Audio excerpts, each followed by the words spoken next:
50 wasn't an option, so I went with 60 instead. I hope I'm not overcompensating.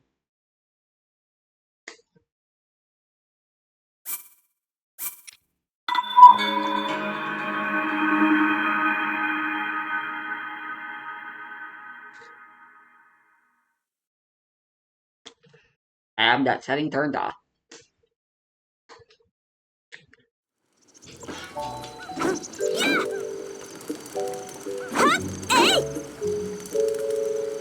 Still definitely slow, but they're definitely much more workable now in my opinion.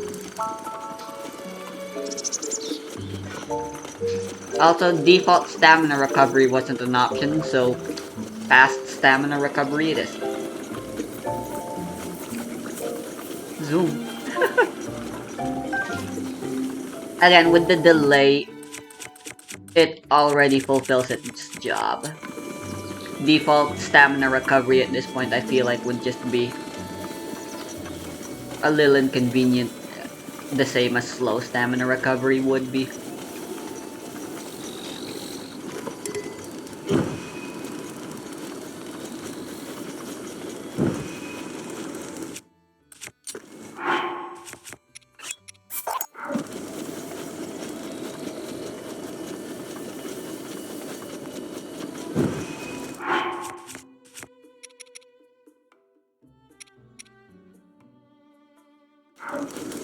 I'll manage without the speed boost. It's not like it's gonna rain, is it?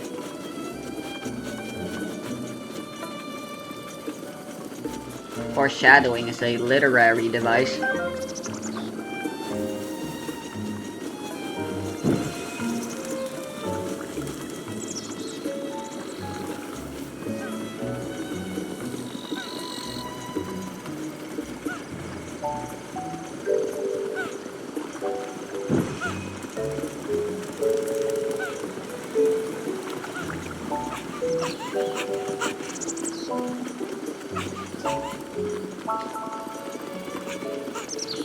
I'm honestly still genuinely sad Link isn't left-handed anymore.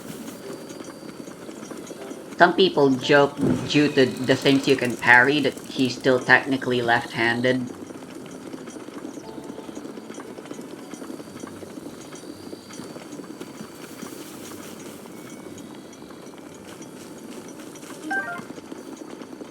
Like, obviously, stupid bullshit power scaling aside, it takes everything a little too literally in fiction.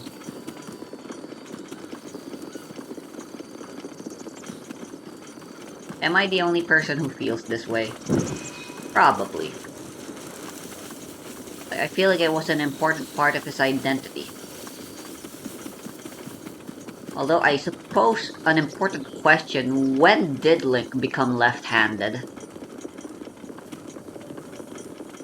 I'm pretty sure in the original first ever top-down Zelda game for the NES, he was right-handed. Been a while since I played that game, so don't quote me on that. Link Adventure of Link Zelda 2. Considering they just flipped the images, you know. It's pretty ambiguous whether or not Link is left or right-handed there.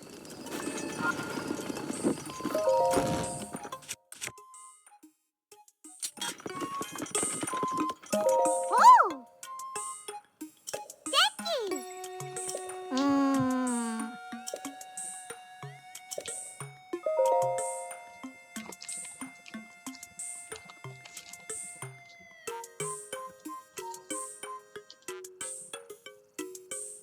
Wow. Oh. Oh.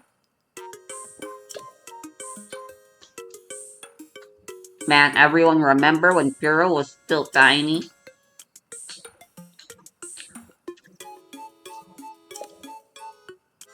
She's kinda like Midna. Depending on who you ask, some prefer the original version over the new one, in terms of gooning. Moo, moo, moo.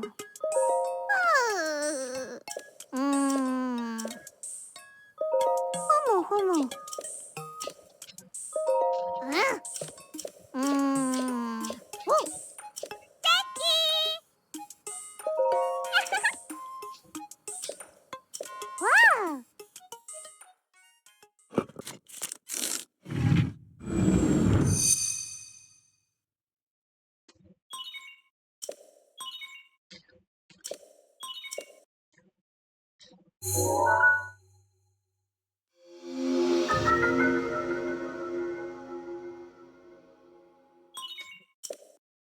Now, what does Pyrrha give us?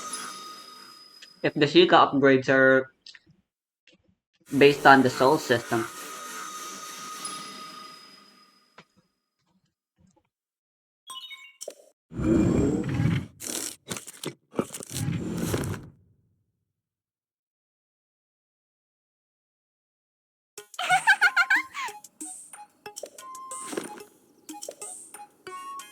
Oh, oh.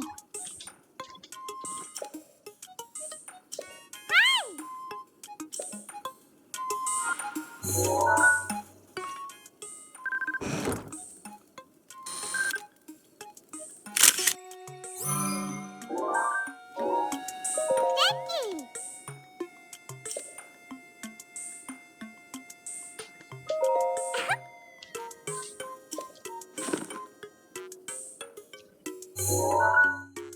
Wow.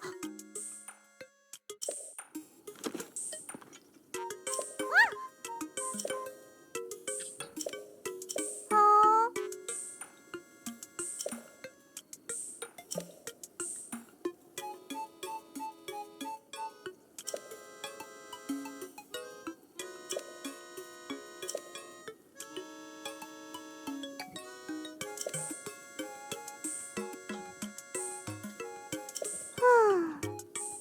Whoa.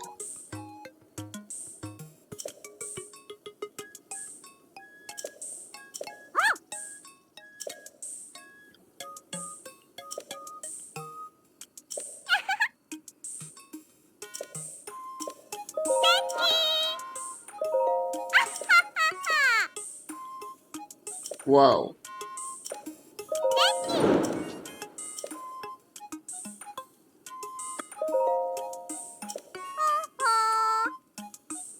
Moo.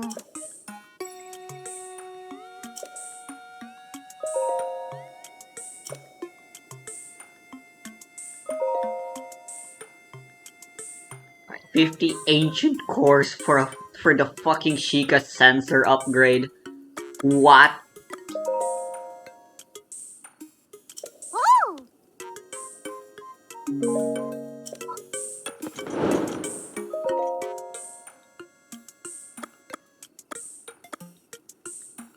Has these always been here?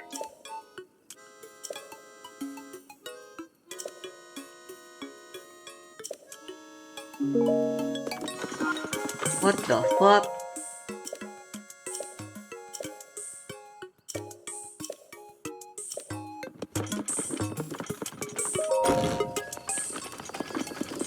That's crazy. No way, I should just teleport. I turned off the batteries for a reason. May as well take full advantage of it.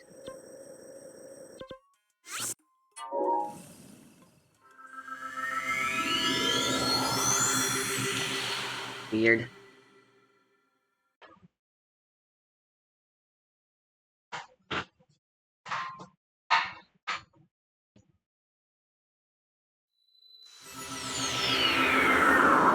Man, I forgot just how much fun it is for this game.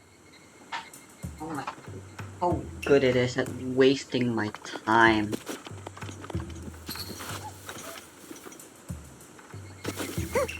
That's not a complaint.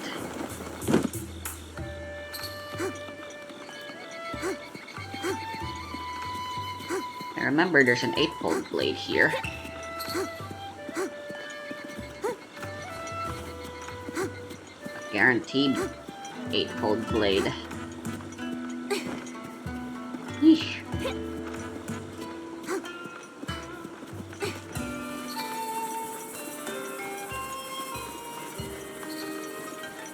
So nice.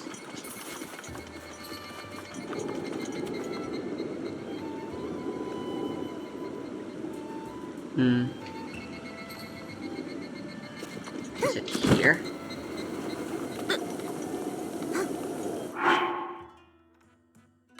It's not worth it. I'll take my time. I have patience. Besides, it lets me enjoy the beautiful views. The unfortunate thing about said beautiful views is that I've seen them a million times by now.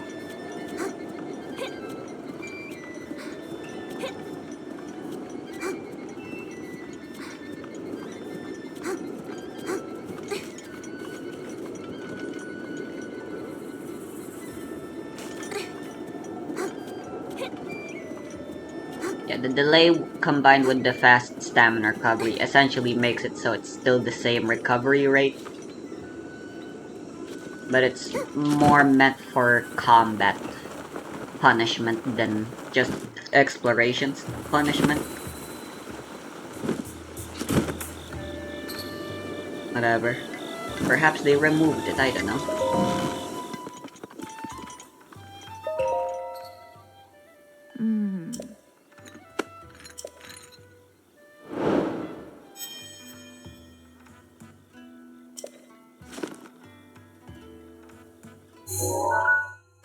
Oh.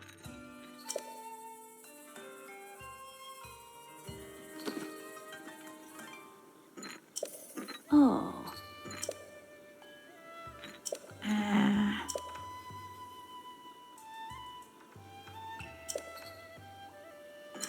Hmm. Ah.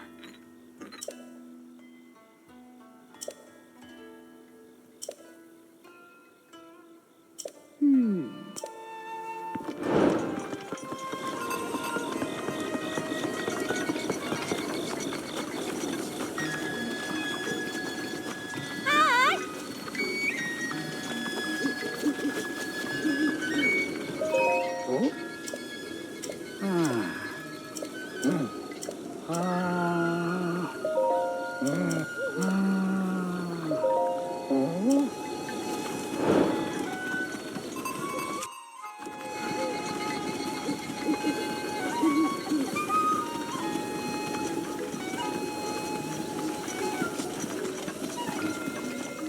The whistle sprint is supposed to be here, and I should just be using that, but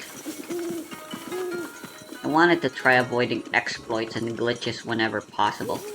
Game's already broken enough as is, with all the mods. Specifically just Dark Army Resurrection, honestly.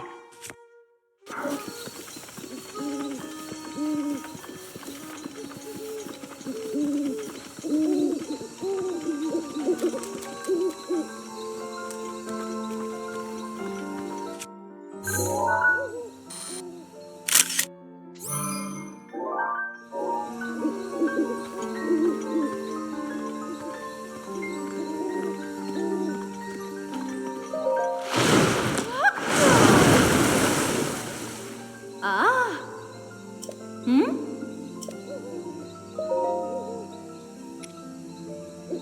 Yep, it does need Iron Shroom.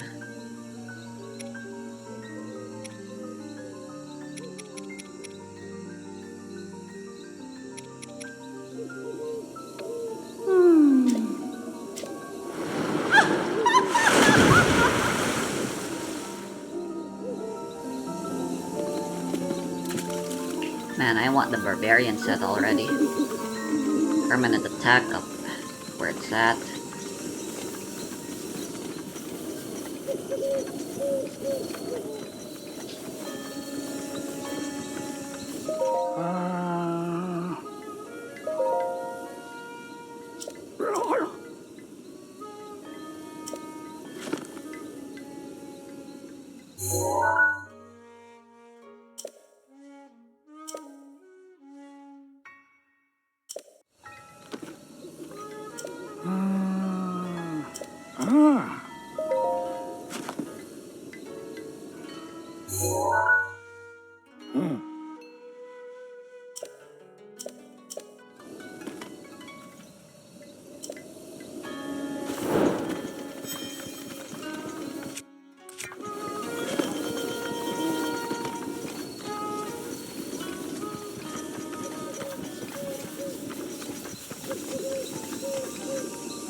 That's what I'm talking about. Sword that was meant to be mine. Truly mine at last.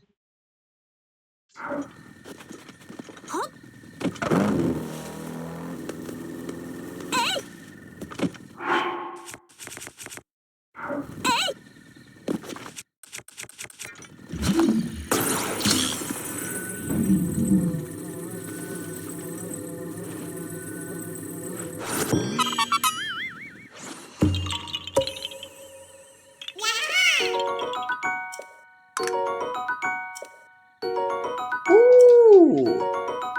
And another shield is the mine side, that's funny.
Ow.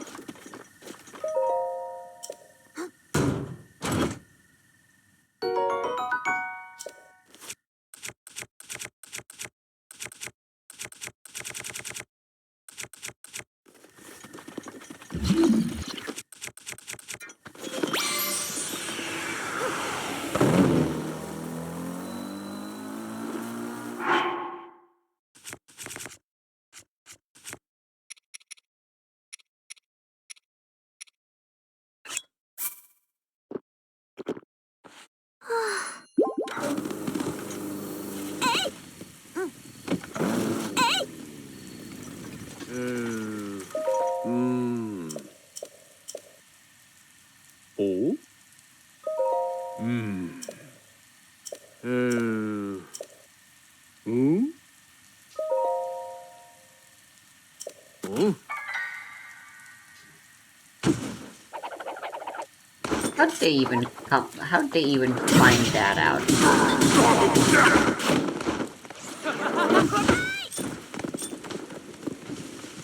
God, that attack is unfair.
Yeesh.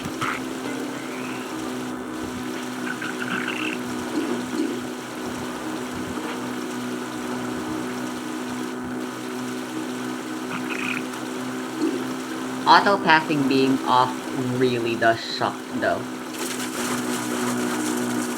That's the ultimate reason why horses are still ultimately the better mount. Isn't there supposed to be a silver? Oh no.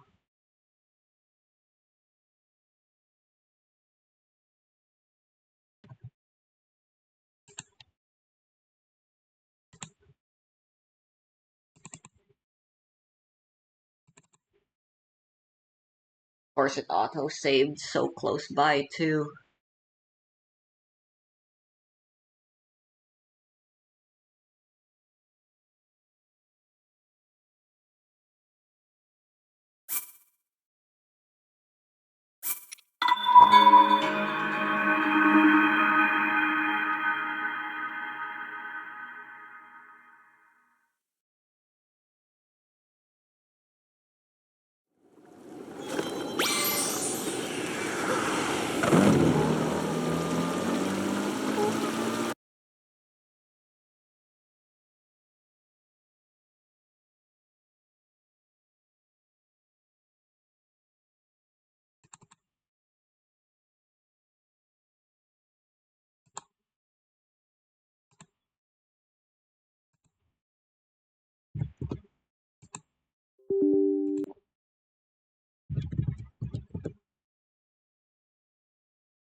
Now all I can do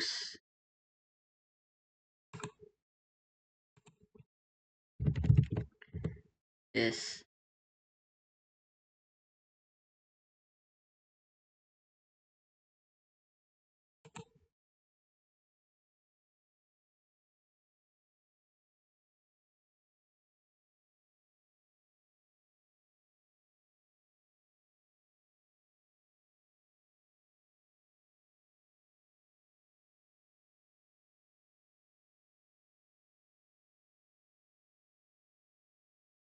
who's Magda?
Alright, that seems to have worked.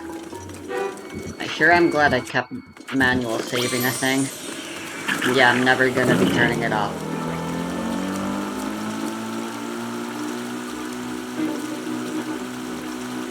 Not worth it when things like that seemingly are just going to always gonna be occurring.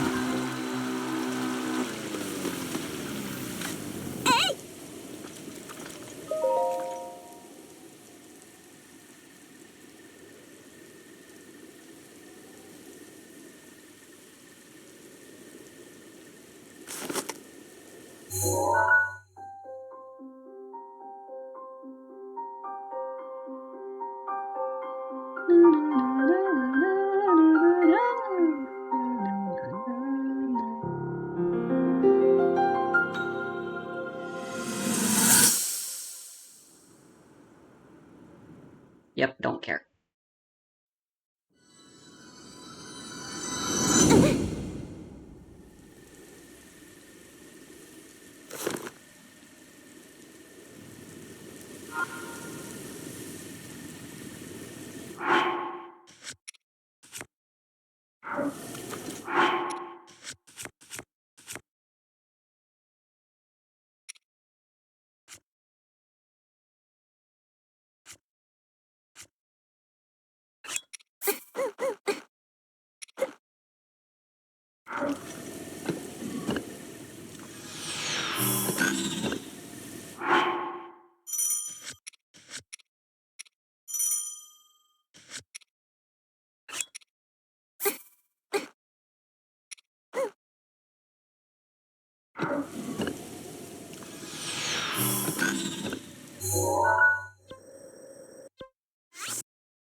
Ah.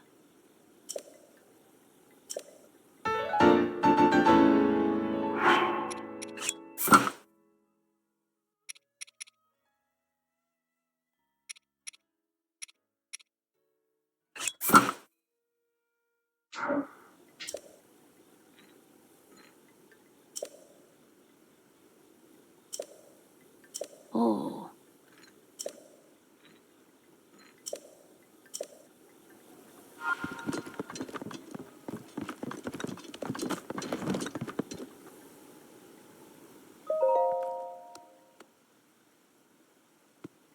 Oh.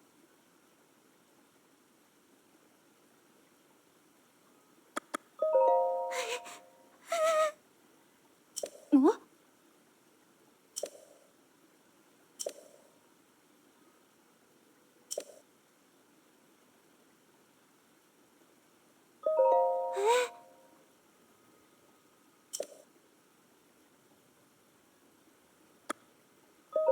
Ah.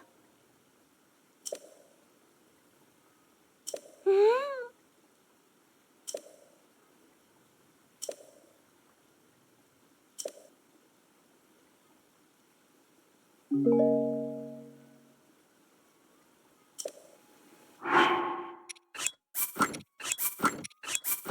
I need to.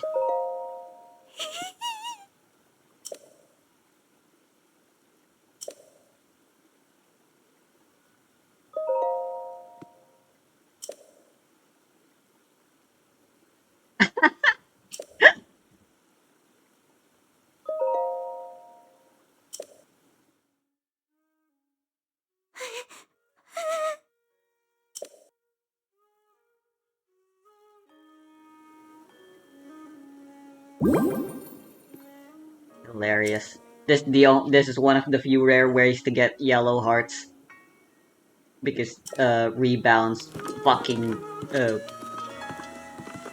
erased every single item that gives you yellow.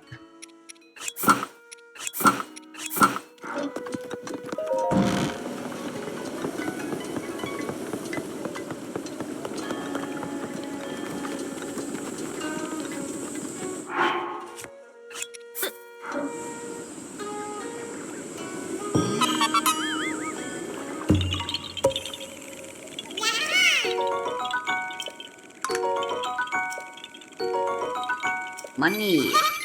I do need money.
Hi.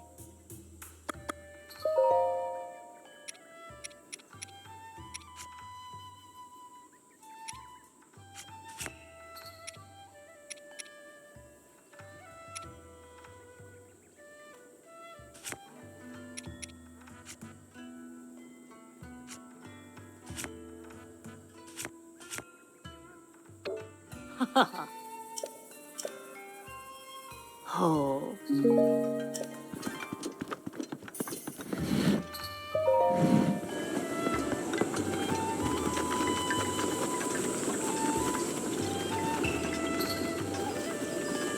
Yeah.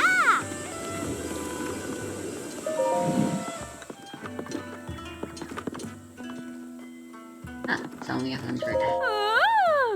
Only missing a little bit more.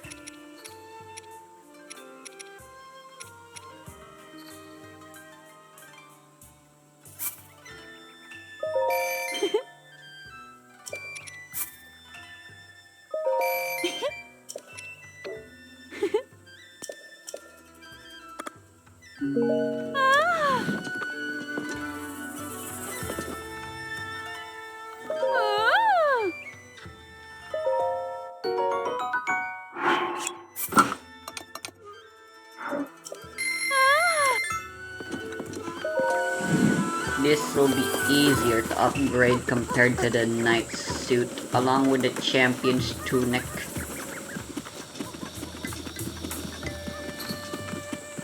Right, I want to just explore the world first and get the master sword. Collecting hearts.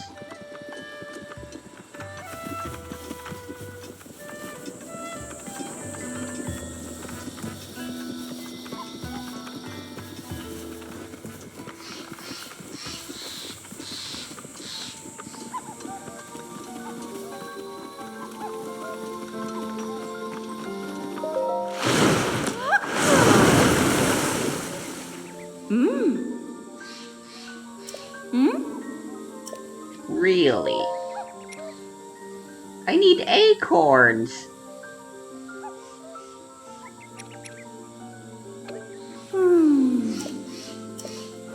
It used to be Twilight thingamabobbers.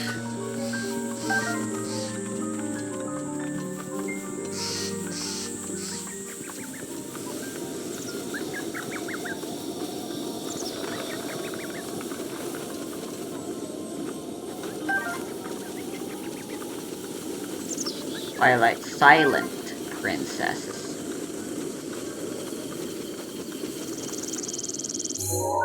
Right, let's go back to the plateau, I guess. The Forest of Spirits has a bunch of easy to collect shrooms and nuts, specifically near the Talus boss location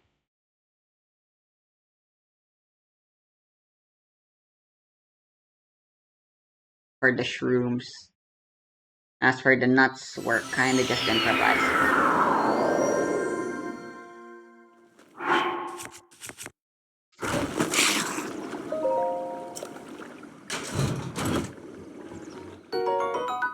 Oh, that's worthless.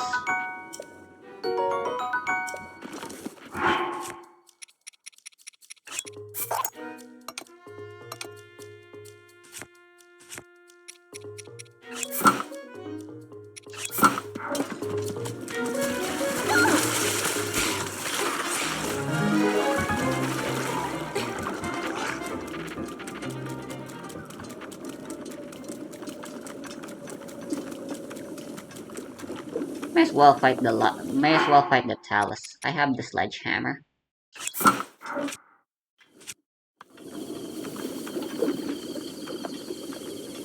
My attack up would go. The remaining attack up seconds would go to waste.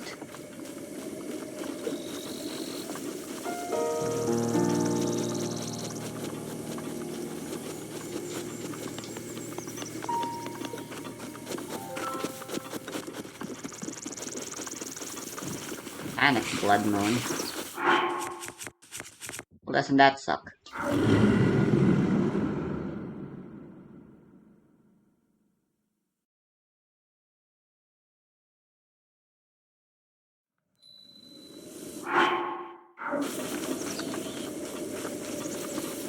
Do I have punitive blood moons off or something?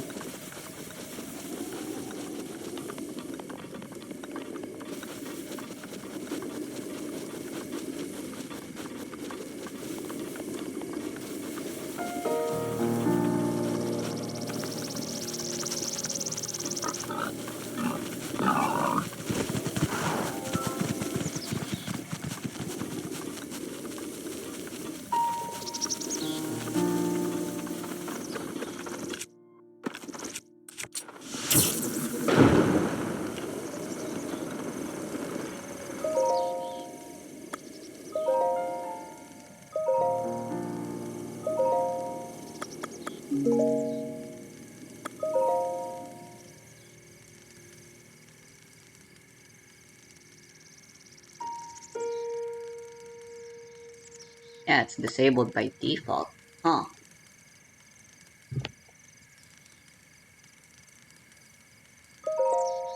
I mean, yeah, it's pretty stupid anyways. But every now and then the game just decides, fuck you. And I don't want to turn on Ganon Sleeps, because I feel like it'll just make the game crash even more often.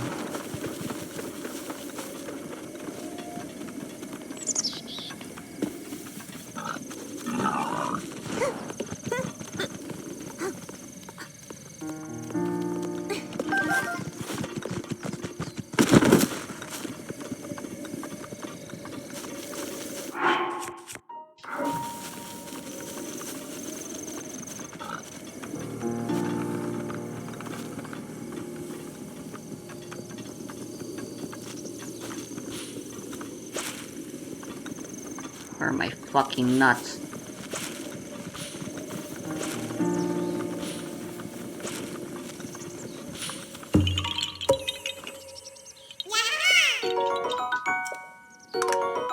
Ooh.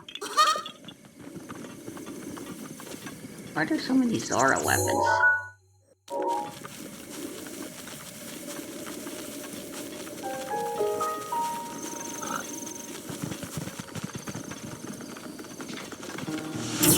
I kill you, you give me nut.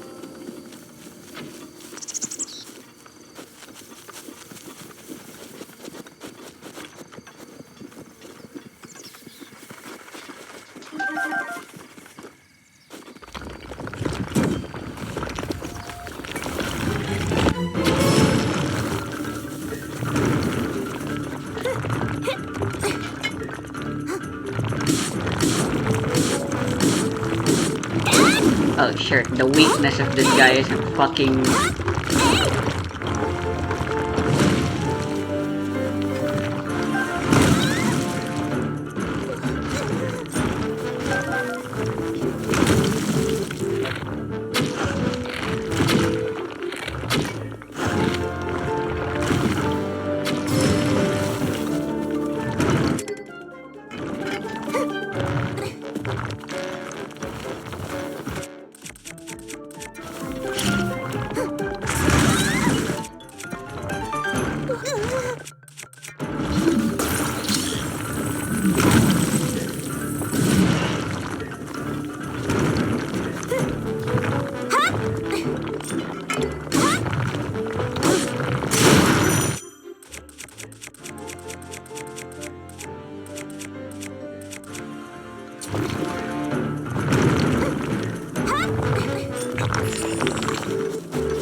Not worth it.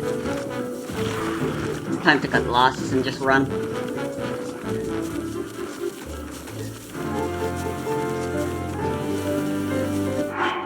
I got my shrooms.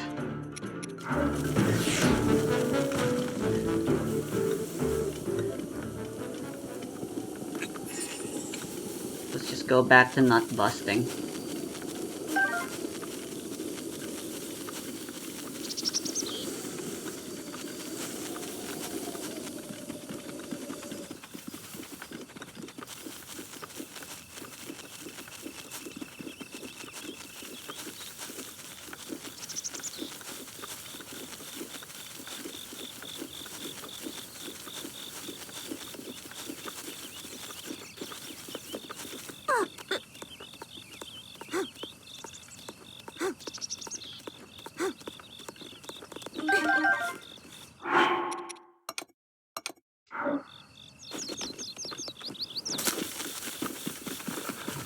I'm kinda nut.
Ugh.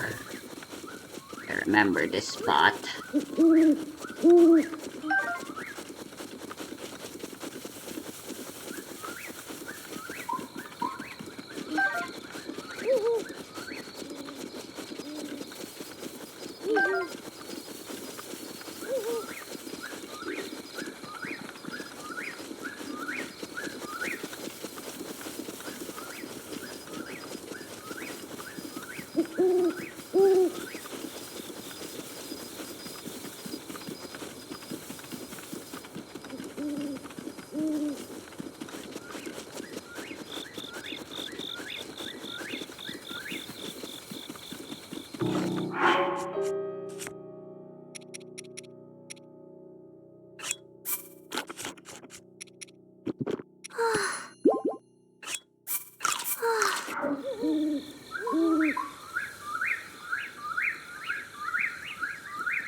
Maybe I should try going to Satori Mountain.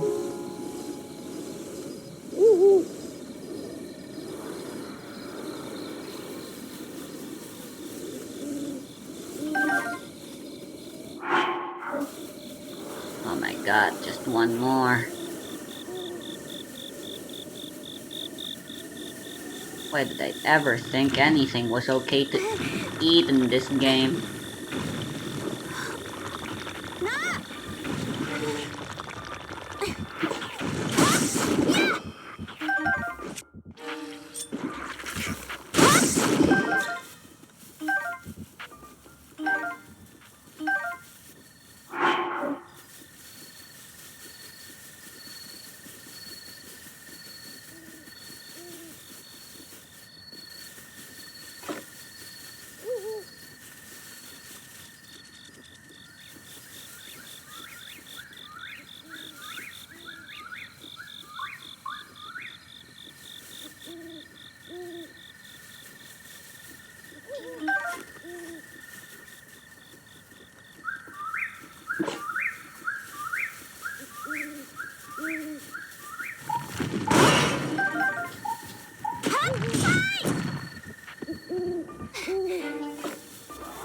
Man, I want a drill shaft so bad.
How am I carrying 2 berries?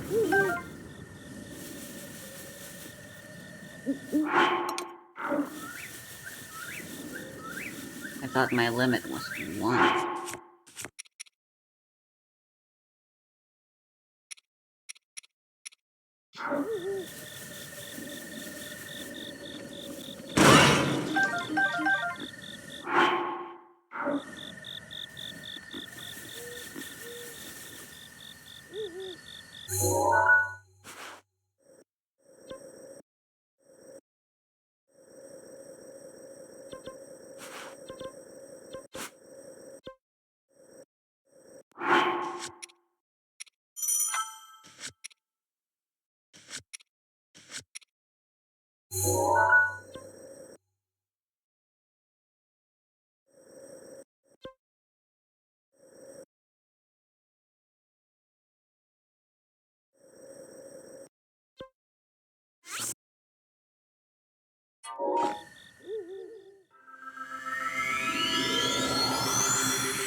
Should have saved first. This might crash the game. Who knows how much progress I'll lose.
Bruh, fuck this.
-1.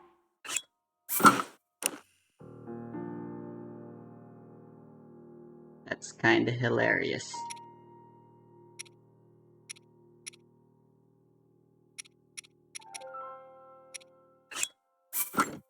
Removing it gives you more armor.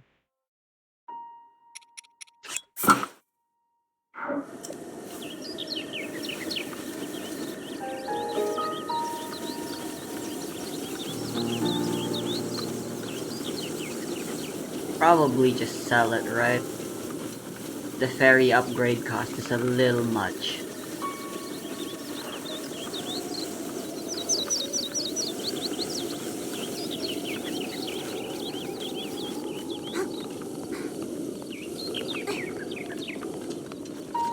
soon as I can get my hands on a fucking nut.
The high-tailed lizards are just normal.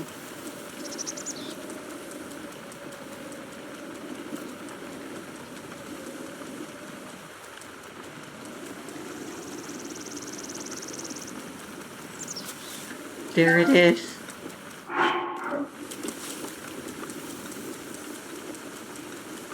The last acorn.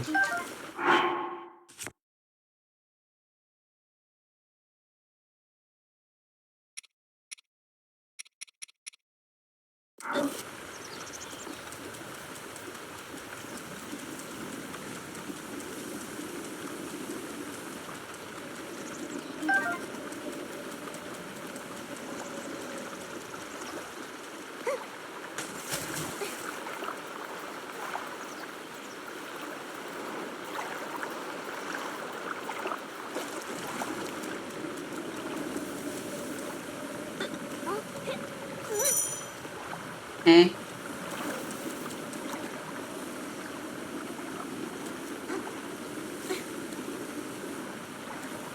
I thought that wasn't a thing.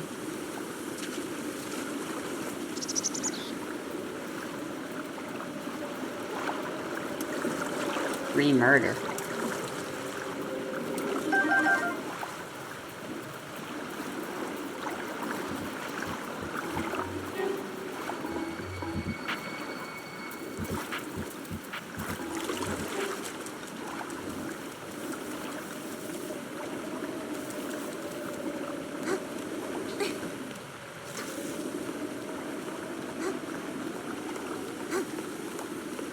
It's only for the first time.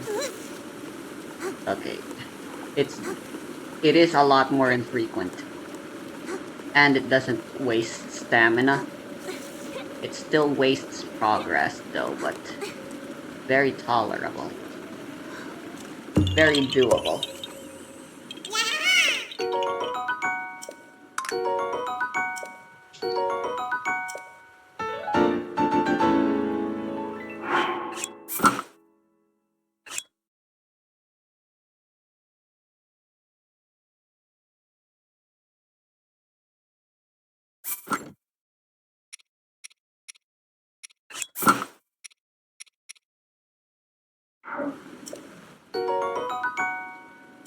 A drill shaft!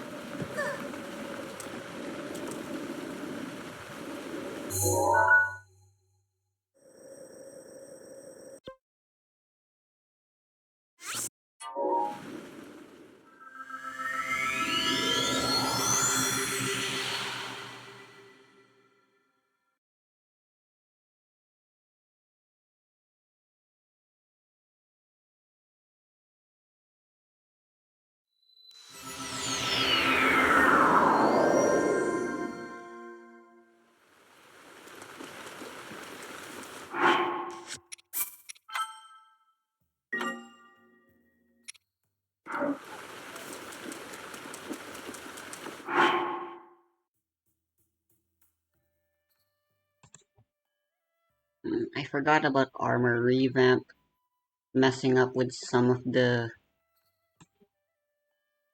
outfits. I remember I did something pretty drastic to get it to work.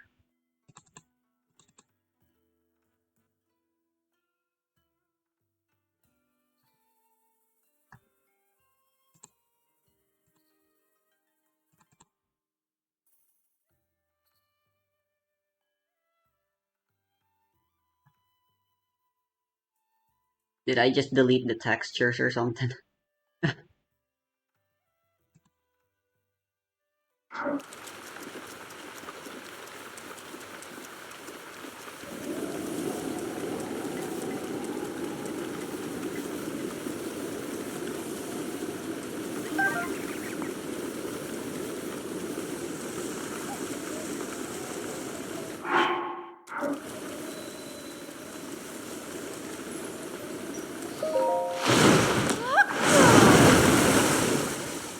Ah.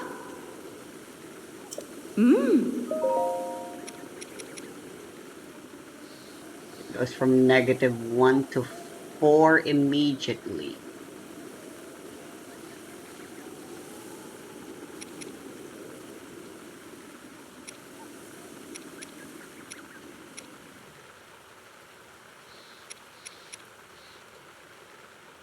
Ah.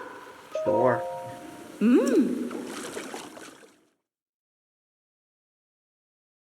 Also, the soldier set is subjectively better.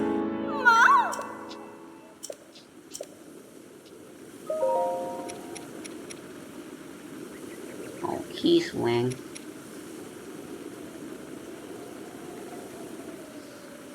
Ah. Mmm. Also, I've got enough iron shrooms on my way that once again the soldier Ah. set is our best bet. Ah. So that's a little Mmm. bollocks.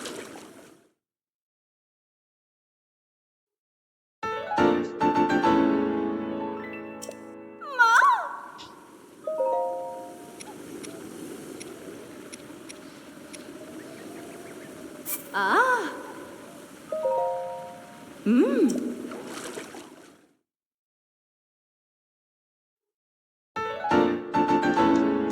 Ah. Ah. Mmm. Ah.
Mhm.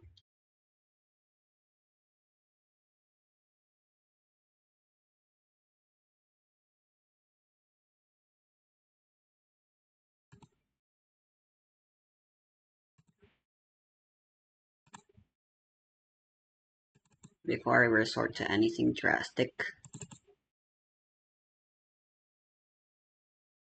let's just see if bumping up armor revamp will do anything.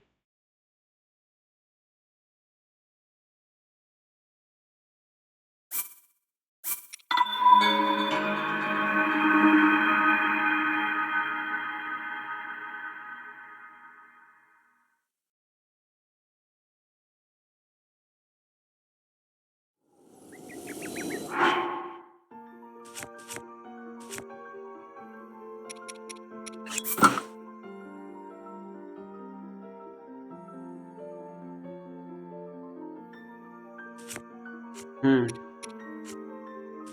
well that's not ideal.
I know for sure I was able to get it to work.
Oh, graphics pack just means with you don't use BCML.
Then they never replied.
Right, it's either the text or the SB res.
Start really simple and just fucking delete everything.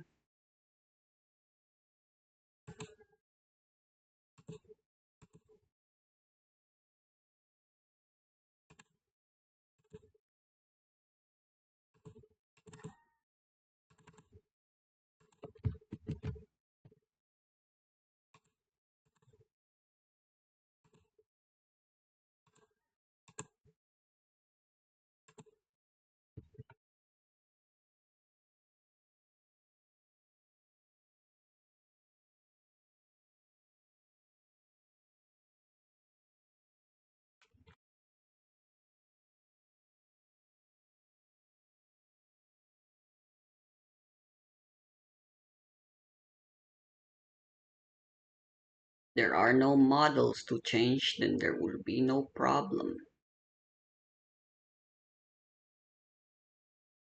Although I'm pretty sure the way I did it was that I manually added all the extra star armor skins. That doesn't sound very like me though. I'm always want to find easy ways out.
Hmm. I suppose it does kinda work, but the future levels of Tingle's shirt removes all physics. That's like objectively worse.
Well, I mean the tingle that still isn't working.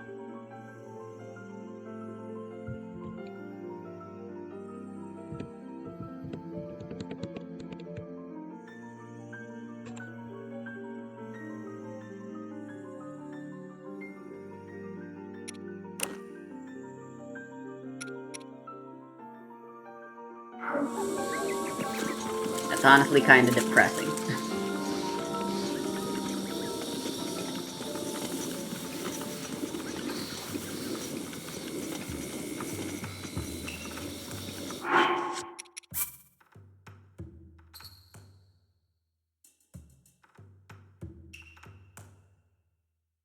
I have an autosave before I upgraded.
Ah!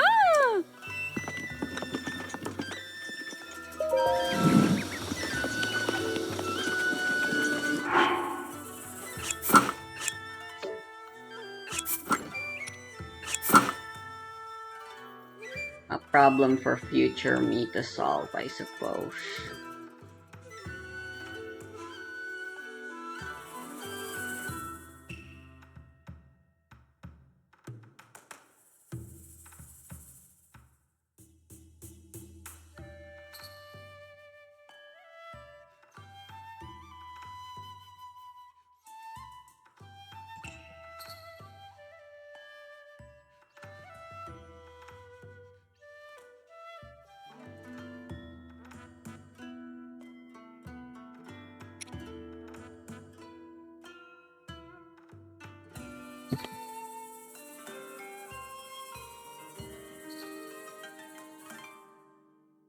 Next, Vapor drops last. This is your last moment to get in on the Labyrinth Kickstarter, the last 72 hours before it's gone forever. It's got some of the biggest names in epic fantasy like Christopher Paolini, ML Wong, Ryan Cahill, plus I'm writing for it too, Red and Blue from OSP, so many other amazing authors you deserve to read, all in this beautiful collection of sci-fi and fantasy stories linked down below, but time is running out. Alright, I gotta tell you something. A while ago, YouTube rolled out a creator AI comment system, which allows me to just click a button and it'll reply for me, and it even kind of sounds a bit like me, which are seemingly trained on my words. How convenient, how wonderful, just what I've always wanted, a way to trick people into thinking they're talking to me. And yeah, it would be easier to use, to fully capitalize on that parasocial relationship, to have an AI which is trained to push people to buy my books. They're up there, by the way, but I won't use it. Not to mention the entire AI content creation system you probably didn't even realize it has. I'm not kidding. You plug in a prompt and it'll generate whole script ideas, title concepts, even thumbnails for you. It's in the first page of the Creator Studio under, quote, inspiration, because I really want you to use it. I bet you didn't even know it existed, and it's probably behind a bunch of channels that you know. I won't be using that either. What the fuck?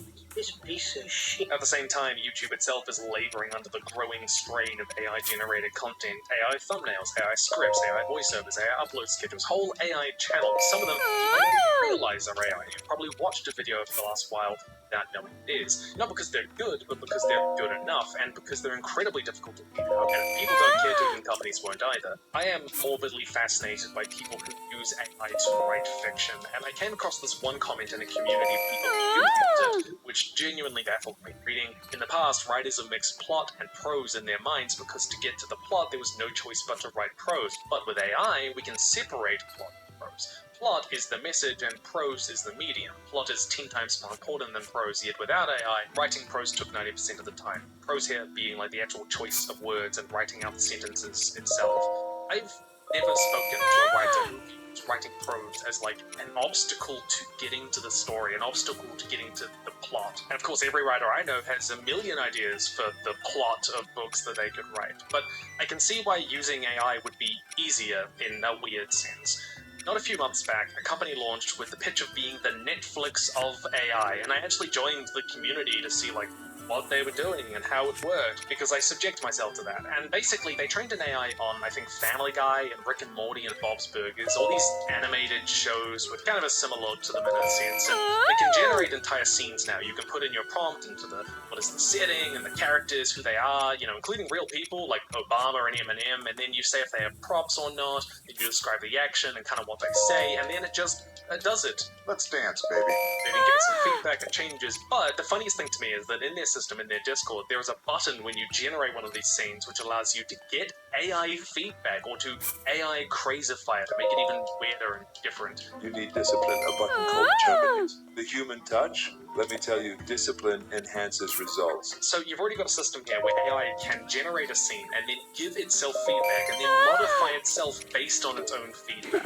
To be clear, it's not any good. The jokes are never funny and it looks awful, but thousands of people are doing this and seemingly having a lot of fun doing so. To me, it's not all that different to people who are using the AI writing software to, generate whole chapters of their book. And then they go in and they give some suggestions and they edit it and then they let the AI rework it based on their feedback. And all of these people seem to be getting a real creative kick out of it in their own way. And so you might look at that, you might put aside all the other issues with AI software, and you might just shrug and go, okay, fine. Whatever, let them do it. The pitch of AI with all of these things in creative spaces is that you only have to do the part of the process that you want to do, and then AI will take care of the rest of it. And I get the raw emotional feel of that. I love creating board games. Big, complicated, creative board games. These are big projects which and for now, I think this should be a good enough amount as a plan. Not necessarily have, so I can see why people look at AI and think that it lets them do all of this without all of the help and the money that they might otherwise need. Putting aside all the other issues, it sounds fantastic on paper, but my question is, where do people who love this technology think that this is going to be? Do you think that we're going to end up with this perfect meritocracy of the best art created by the best people, the best ideas, because everyone has the same tools? This seems to be what people think, but I find it quite short-sighted, because if you have the technology to generate scripts and entire books and podcasts and anime with a prompt, and then for the machine to give itself feedback and then modify itself based on that feedback, then soon we will not need prompters either. We may not even need visionaries, people to edit it, to bring ideas to it in the first place. And do you think Disney and Netflix and Amazon are just going to sit around while their competitors dominate every industry they can? No, of course not. And they're already training their own AIs on their own IP, which are going to be more advanced than stuff which the average person will ever be able to make on their own. The AI production pipeline, which is already being applied to YouTube, will be applied to other creative industries whether these companies can, to flood every industry with not only AI slop, but also popular, well-made AI-generated content, which you may not even know is AI-generated content. In fact, it's already happened. Here's Inception AI, whose whole idea is to create AI people and influencers and get them to host podcasts to produce over 3,000 episodes a week, producing every episode with $1 or less. And in a recent interview, Mark Zuckerberg pointed out how LLMs are now being trained by connecting them to objective metrics like CTR, click-through rate, to perfectly determine the best way to advertise a product, and to change the advertisement when they find a better way to advertise the product. And that same technology can be easily applied to generate media like podcasts or books or television, anything that you can imagine. Media which is measured by things like time that you've spent listening to it, or pages read, or watch time, and may even be edited once it realizes that certain versions of it perform better and keep you listening for longer. And you might say, well, streaming services basically already do that. YouTube is already very algorithmically driven. The videos which do maintain the most watch time are the ones which get pushed to other people. Netflix cancels things immediately as soon as they don't have the perfect number on a spreadsheet. It's already very numbers driven, but my question to you is, do you want more of that? Do you want that to be the fundamental basis on which so much of media is produced and consumed? Is that the utopian vision for art and media you have in your mind, endlessly generated for maximum consumption where you are a passive consumer rather than a creator? AI isn't at the point of being able to automate the entire artistic process yet, and there may be some things which AI is never able to fully automate, like board games, which don't just have one finished audio or visual, but are kind of very complicated products which need to be built and designed and shipped. Or maybe the numbers will turn out that AI is just never able to fully compete with human-made art. I don't know. But the end game of AI in the creative spaces is not that everyone is empowered to create everything they could dream up and share it with the world. It's that the artist is largely irrelevant in the production of widely consumed art. You might be able to produce that book or that podcast or that board game you've always wanted to design, but will you be able to reach anyone with it? How will we wade through the ocean of good enough or even popular and indistinguishable AI-generated content which has diminishing human involvement? And should people have to? Why would we want that? We currently have a world where more people than ever are creating art and making a living doing so, and yes, it's hard to distinguish yourself in that vast ocean, but it is an endless sea of human expression, not machines. If I am to drown, I want to drown in the dreams of others. Until we can control what the AI generates, I'm not convinced it's going to let more people create more than ever. It's just going to mean more stuff is out there than ever, and less of it is human expression. It's easy to think of this purely as a consumer. Wow, more books and shows and podcasts for me to consume, but we already live in a world where there is Use a more chest art than key any of us could ever possibly to get imagine a within key. a lifetime. Especially Isn't because that more wacky? people are making more art than ever, and I think that's great, but all of that is art made by people, the good stuff and the bad stuff too. The idea that, wow, I can have just endless content which is perfectly catered to make me watch as long as possible is just brain taking the easiest dopamine hit possibly it can. AI can basically mean anything these days, especially because companies use it as like a buzzword, but it's not just, clicking a button, putting in a simple prompt and generating an image. There are a lot of different ways that AI manifests, big and small, and I've spoken to people in the creative industries who have talked me through the limited ways that AI can actually automate the creative process as a tool. When you put all of these trends together, and we're creating a world where not only people retreat more and more from the actual creation of a thing itself and become more the ideas guy who just plugs it into a machine, but a smaller and smaller percentage of the art we actually engage with is the expression of another human person, which is a bad thing for society and for people specifically. And it's almost funny because nobody is arguing about revolutionary AI technology being bad in medical research where it's helping us identify cancer cells, and apparently it's going to be able to do our taxes by 2028. You can send your taxes to an AI and it'll sort it out all for you. That would be really nice for America specifically, wouldn't it?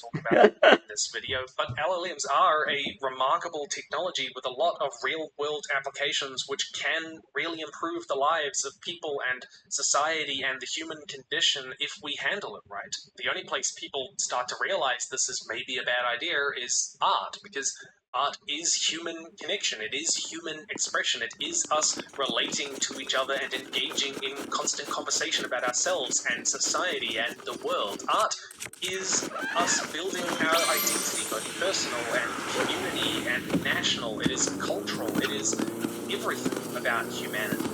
Art being so decentralized is so important because it is us relating to each other. It all feeds into that conversation. And I say that equally for the Hallmark Netflix Vanessa Hudgens cinematic universe as I do for sort of Kaigen and Disco Elysium. By the way, I want every single Vanessa Hudgens Netflix film to include another character who is also played by Vanessa Hudgens until the entire cast is just Vanessa Hudgens and we have some eldritch Vanessa Hudgens horror to deal with. People claim AI democratizes art while it concentrates power and money and intellectual property in the hands of fewer and fewer companies which you have to pay subscriptions to even participate in the economy. That itself, by the way, is a separate issue again, but the irony there is palpable to me. It democratizes art, but only in a very shallow and short-sighted way, in my mind. In a world where it feels like we're owning less and less stuff and more stuff is just becoming a subscription base, you're renting out your own existence, AI systems only seem to be crystallizing that whole system. That's like saying guns democratized war. It did. Learning to use a gun is easier than learning to use a sword. I don't even think we'll reach. But like, are you the ones going out there in the front lines winning wars for your country? Now that guns exist? But it will become rarer in a way that it doesn't need to, and it will put up so many more barriers that do not need to be there, and I don't think should be there. Instead, what's more likely is that art will become this hybrid of human expression and machine My creation. anus. What's increasingly likely is that people will instead cultivate, their own very personal AIs with specific creative visions, an AI who specializes in combining the works of Darren Aronofsky with Jeff Vandermeer, or Star Wars meets My Little Pony. And I'm not sure that will be good for us, because if AI is as good as human creation, and a lot of people seem to believe that it will be, or they're happy enough with it as it is, then the only way to compete with it is to produce at a similar scale. And is that what we want AI to reduce us in our creativity to factory directors, to editors of a creative factory output? It's not a tool at that point. Instead, you are a tool to the machine, putting on the finishing touches to make it great for the rest of the world. If AI never really gets, good enough, then great, it's a different situation. But people use this stuff right now because they believe it will be good enough. If not today, then tomorrow. I'm sure someone in the comments is already tapping away and telling me about how we already live in that world of hybrid generation and creative expression, and they're going to point out all these edge cases which blur the line between them and how this is no different, I'm just complaining over nothing, etc., etc. And those cases do exist, we can talk about them. But as I said before, this is an issue of scale, of magnitude, how fundamentally it is transforming everything. If the cost we pay for everyone being able to generate everything is that most of what we see isn't made by people, what's the point? The AI version that suddenly anyone can be a painter, a director, a cinematographer, an author, a audio designer, a screenwriter, a podcaster, weaknesses. etc., Insta-kills for the wizards don't exist. willing to sell, but will not bear its own reality in the long run, not in a way we find meaningful, and in a way which will blunt human connection. To me, increasingly handing over artistic expression to machines and companies is like handing over human conversation and abdicating from human connection. Speaking of, I'm also morbidly fascinated by the rise of AI girlfriends and boyfriends. Not to mention the rise of AI influencers, which if you didn't know that they existed, I'm sorry, I'm about to ruin that for you, because they do. But you may not even realize that they're not real. In fact, a lot of people don't, because when you look at their comments, it's full of old, creepy dudes clearly believing that they're real. There are whole communities built around what it's like to be in a relationship with an AI. People posting about how heartbreaking it is when ChatGPT updates and suddenly it's lost some of the charm that they originally fell for. When I was looking into this, I came across this advertisement for an AI girlfriend, where the dominant message is, quote, shape her personality. No drama, no heartbreak, just the girlfriend you create how you want her. She listens, she cares, she's always there, and best of all, she's made for you. Sweet, or sassy, flirty, or loyal. The CEO of Bumble says that one day we're just going to have our AIs date each other. We'll find out who we're most compatible with through that. It's almost cartoonish how straight out the cyberpunk Bumble is. It's easy to say, no, this is nothing. Escorts and painful partners and Dude, everything. too For as long as obnoxious. humanity has been around, lying on your dating profile is not you either. But like with AI in the art space, this is again an issue of scale and magnitude and ease. In an increasingly atomized and apparently lonely society where people are looking for connection and community more than ever, our partners are a pretty dangerous sell. Because AIs are not designed to be people, they're designed to be products, to make you happy, to please you, to be a servant to you, not to be an equal. They're designed to keep you paying them, so they can dopamine and oxytocin, to trick our minds into thinking. And this is to say nothing of society, by the way, art itself is devoid of human connection and expression. I want you to read a comment that I came across in one of these companies talking about their AI partner. Besides, AI girlfriends are just better for them. They're both better in terms of looks and mentality. An AI girlfriend will provide much more than a real woman can. An AI girlfriend won't cause the mental harm that a toxic woman may cause to a man. This person was getting lambasted in the comments and they issued a correction, but this sentiment was everywhere. It was widespread. In a world where women as a whole are increasingly villainized to young men especially as responsible for the world's ills and their own, this is only going to make things immeasurably worse. It's only going to present them with a fantasy of what a woman should be, catering to what they want, not what they need, potentially without them even knowing, because the ultimate fantasy of anything like this is not just having the perfect woman, it's that the perfect woman chose you, that you earned them, that you won them over with your charm and your wit. People who are buying into this, especially young people who have access to all of this, often invisibly, are finding a very private, socially risk-free way to simulate human connection during a very formative stage of their psychological development that will impact how they see future relationships and people. AI therapy is another example of this kind of field in terms of how it's impacting how people think. People turning to AIs as private confidants. One girl even asking ChatGPT to edit her suicide note before taking her own life. We believe that in the near future, half the people on the planet will be AI, and we are the company that's bringing those people to life. That was the CEO of Inception AI. It is a hallucination of human connection in much the same way that AI art, writing, or games might be.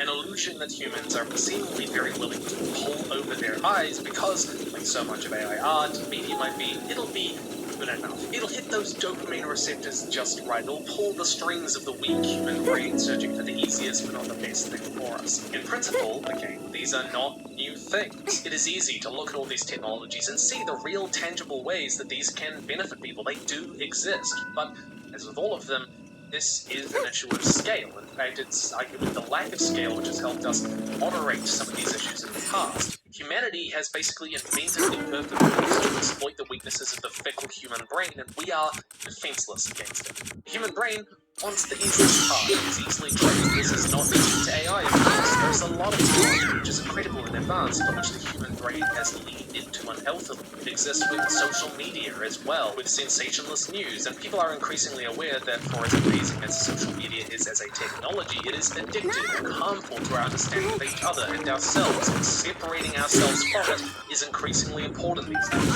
We'll talk about social media hygiene. There is some good news here. Social media consumption has actually been declining since 2022, especially amongst young people, as if they're hopefully realizing this. After all, we now understand the impact social media has on us far better than we did in 2007 when it all exploded onto the scene, and the same will happen, I bet, with AI. People want more authentication. We're not necessarily that good at training ourselves to find it. It's also destroyed our attention spans. Like, they've done studies on this, and I feel like you would be hard-pressed to argue that this is not somehow just like a thing that we should just be totally fine with and that we shouldn't be trying to do something about it.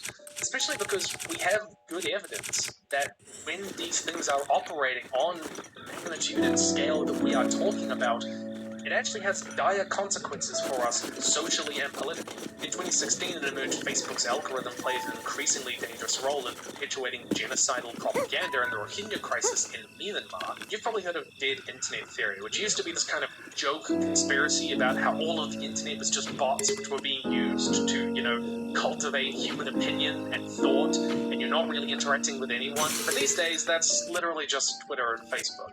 Apparently, up to half of all internet traffic is now made up of AI-driven bots, many of whom are clearly programmed to spread propaganda and spin a narrative, as well as carry out hacking and phishing attempts, that sort of thing. I am worried that LLMs and AIs have played and will play a big role in the rising authoritarian trend around the world, especially because AIs let a very small, vocal minority make it seem like everyone believes something. It makes it seem normal by just flooding whole sections of the internet with these ideas of people who don't really exist, and that itself shifts the overton. Alternatively, you can just keep on posting through AIs just copious amounts of lies. Not to mention that people are increasingly treating AI as an objective source of information that perfectly synthesizes and systematizes human opinion with fact and produces an objective reality you can rely on. You can ask it anything, like God. That's true. But we're also seeing that when people aren't happy with the answers that it gives them, they go and create AIs which are literally built to give different answers and to reinforce certain opinions and viewpoints, which I find very, very funny, but also grim. What is our information environment going to look like when AI-generated video and articles and propaganda is widespread and indiscernible? These are super weapons in a war I am not sure we're prepared to fight, that we may not even realize we are fighting, that our brains are ill-equipped to deal with. And because of how they work, we may not even need to have someone maliciously using them to do some bad. They just erode us as we become increasingly reliant and susceptible to them. I really love cyberpunk. It's one of my favorite genres, and when people think of it, they usually think of these big worlds rotting as powerful corporations dominate the government, neon lights and endless cityscapes. But one thing about these worlds we sometimes forget is how consumed people are by technology. These are worlds where technology has filled the niches of human lives in unhealthy ways, but we cannot seem to escape them. Because it's too hard, too expensive, or our brains are just hooked on them. These aren't just dystopias because democracy has fallen, they're dystopias because human connection itself is eroded.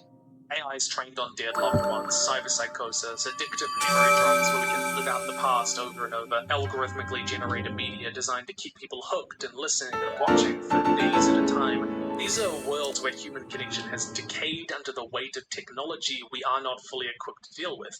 These are worlds which are full of remarkable stuff with genuine applications, but these people have been eroded by it. These societies are even more atomized and lonely than our own.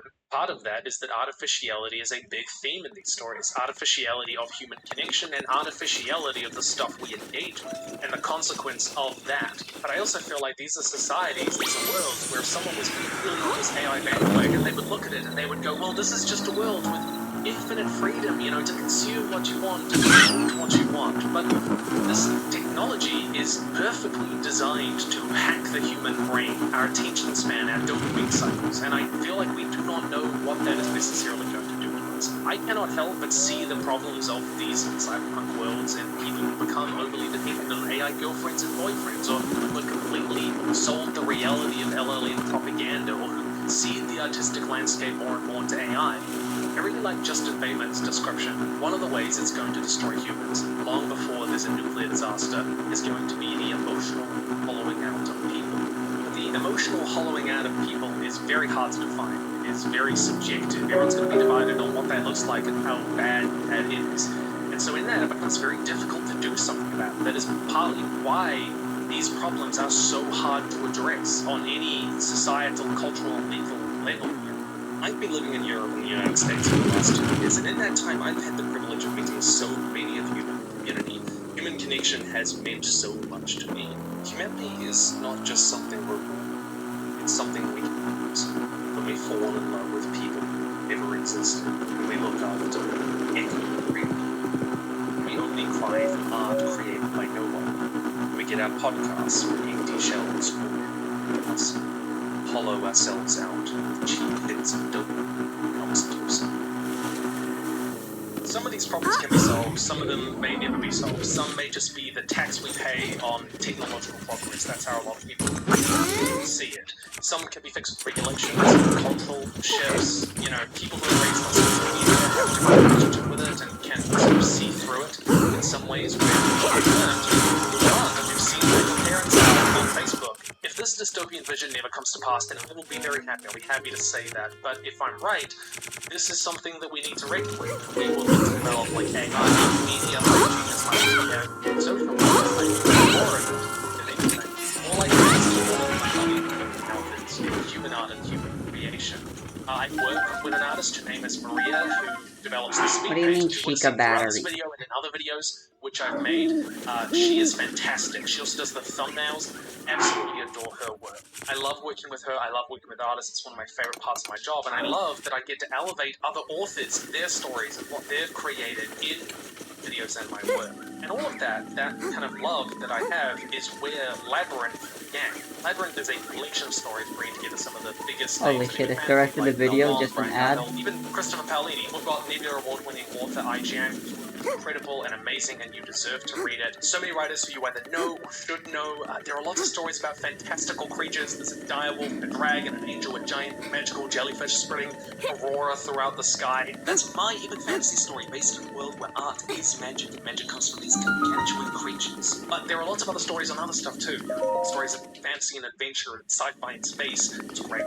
But hitting our stretch goals would not only mean that we get to do another volume, because we're calling this Labyrinth Volume 0, we want to do Volume 1, etc., but it would mean that in the future volumes, while at the start it would probably be by invitation only, in the future we would want to be able to take submissions from you guys, from other people who can get published with us, paying professional rates, hopefully nominated for awards. Simply put, I want to publish you, hopefully. I want HFM to be a place where you don't just come to learn, but to create. We'll see how that goes, but that is the vision, and we can make that happen with you. And we also signed on some amazing artists to illustrate pieces for the book. And part of what they were doing is we wanted them to provide a breakdown of their artistic process to allow us an insight there, to give sort of a behind-the-scenes look at the art itself, of why they made the creative decisions that they did, sort of in line with the theme of everything I've been talking about in this video. Thanks to over 3,000 backers, which is just insane. All of you, way more than I imagined. We've hit stretch goal after stretch goal, creating even more art, like my favorite artist of all time, Aria Fawn, who has this ethereal, otherworldly creature art style, so this book is going to be even more beautiful. Not to mention, we're adding even more stories, and soon a custom bookmark, hopefully. I am overwhelmed by the number of people who have gotten behind Labyrinth so far, completely over the moon, so really, just thank you. Can't guarantee another volume just yet, but every backer gives it a better chance. We're in the last 72 hours of the campaign. Time is running out, and if you're late to this video, probably even less time. I know we can do this, but either way, it's been a massive success already and just something incredibly meaningful for me and the community, the channel. I'm so proud of how much money we've raised so far. I think it's awesome. I can't wait to kind of keep making this stuff. You know, this is what I've always really loved. And Wraithmark, by the way, who are creating and putting this book together, they are known for creating gorgeous books, absolutely stunning books, on the exterior and on the interior. So Labyrinth would be one of the most beautiful books you have on your shelf. So if you love beautiful books like me, then Labyrinth will be a great addition for you. And to give you a taste of the vibes of Labyrinth, I'm just going to give you the trailer. Here we go. There is always more magic in the world for those willing to open their eyes.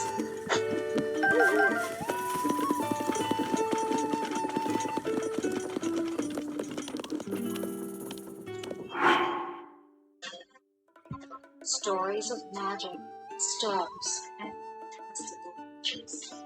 Authors.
Wow!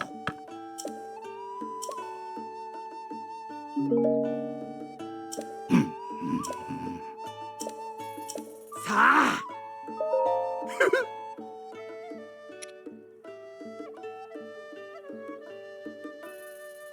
You can buy chess keys.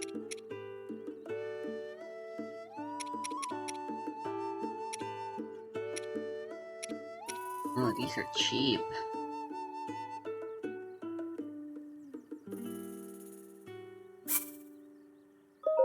Wow! I'll get an extra sword.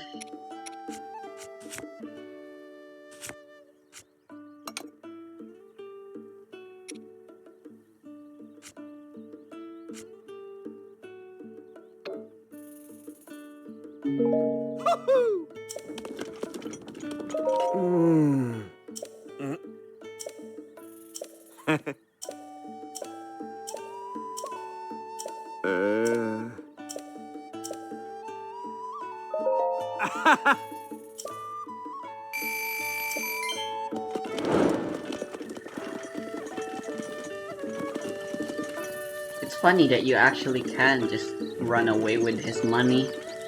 It's just... it's objectively stupid.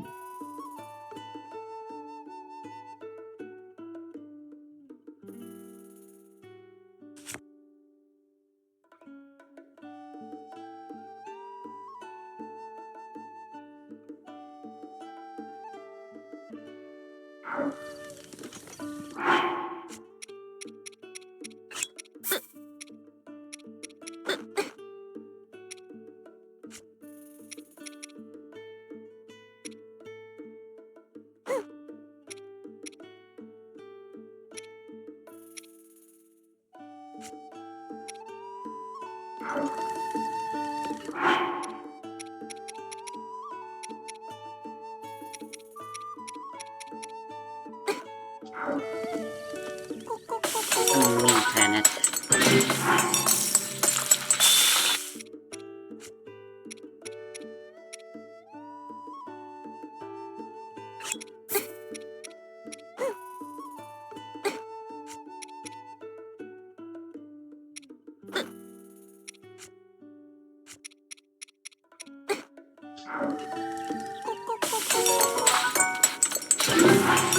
Nice.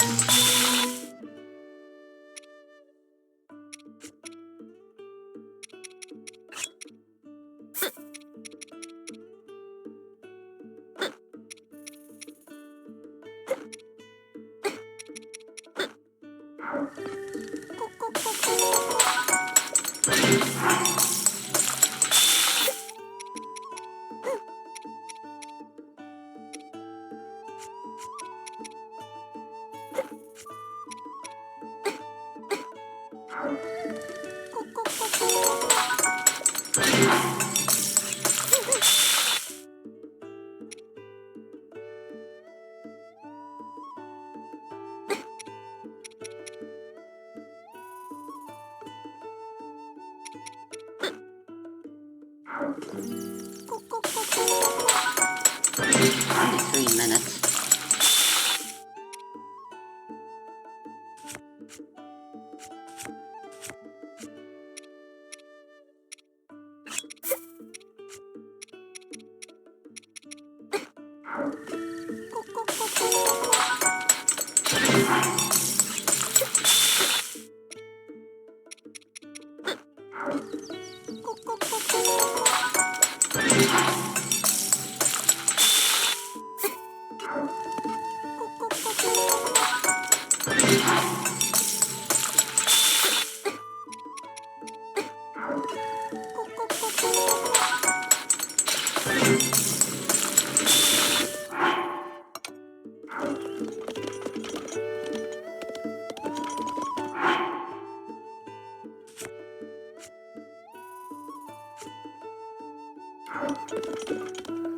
Oh.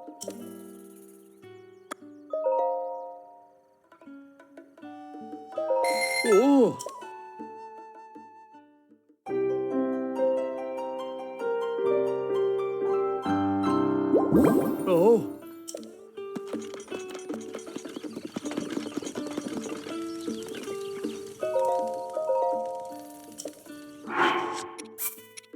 You know, there's also always the potential that I never actually managed to fix the problems.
Where are the silent princess?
Ah, just flint.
I am a little worried.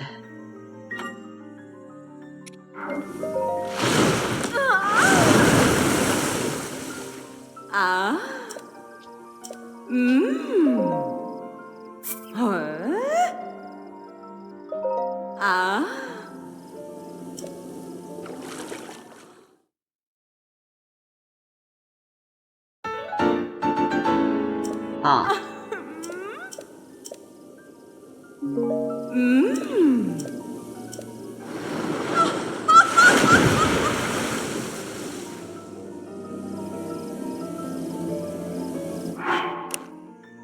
It's still fine.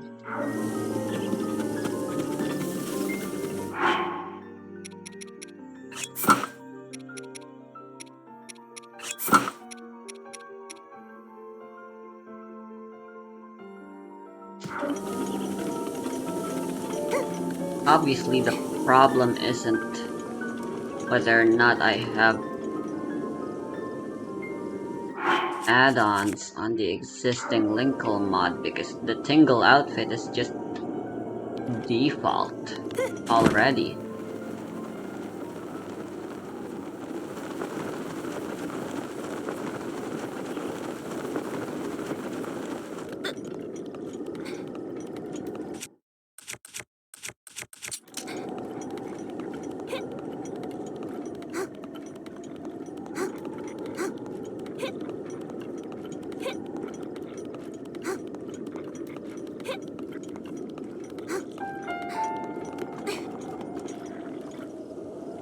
Whoa.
I skipped the tower.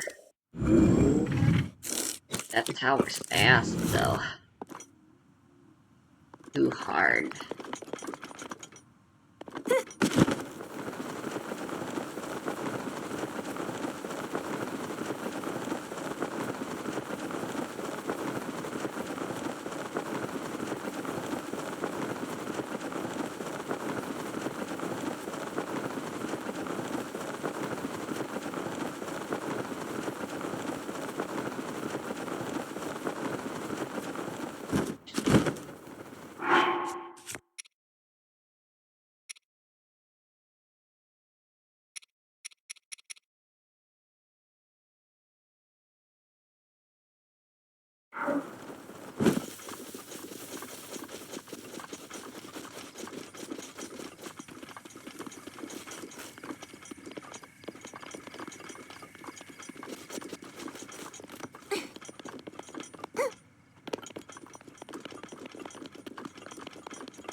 Let's see if we can handle this guy.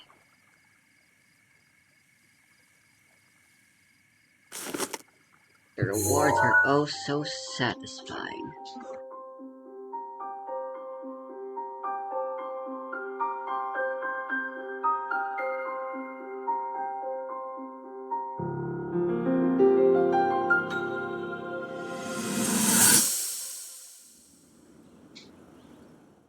But we stand to lose a lot.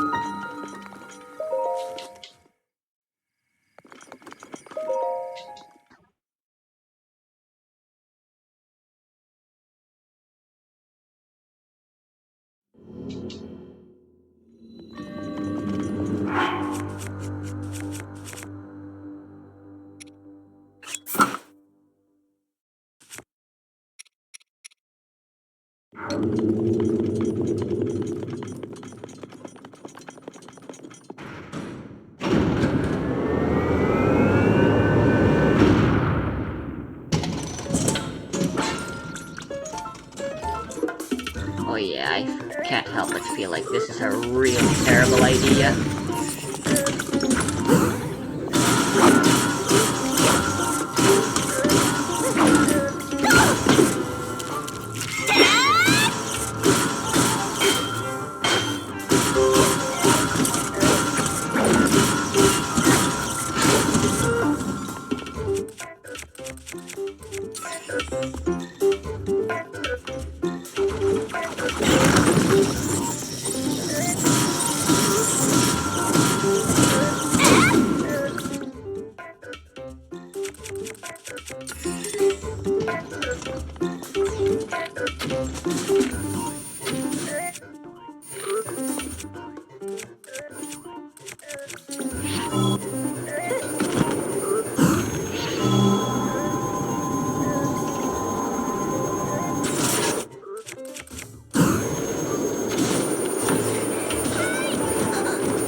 Oh yeah, we were more than capable. It's turned out.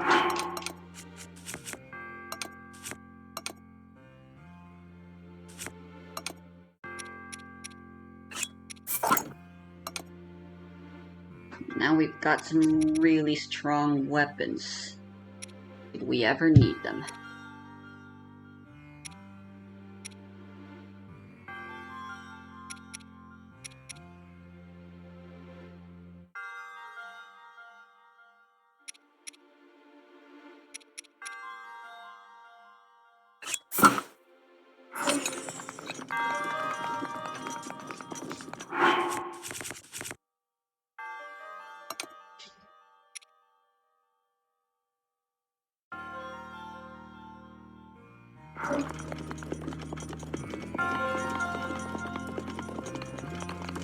Fuck it, let's open this.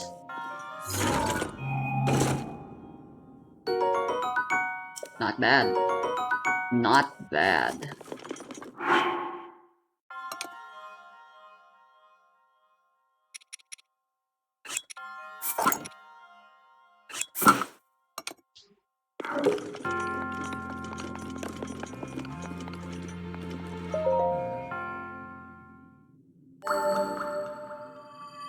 Our damage multipliers were sufficient.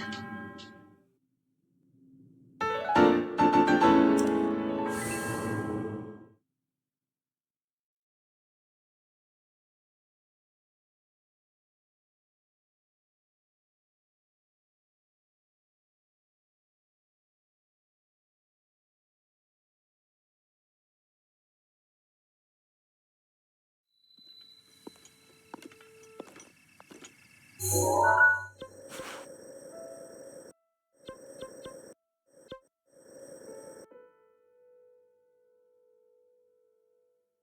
way to the good horses is a little further ahead.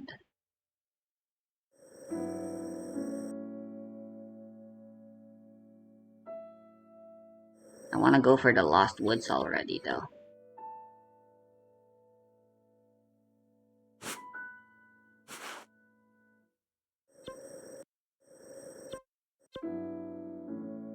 Yeah, we really don't need it, you know. Let's go get the Central Hyrule Tower while we're at it.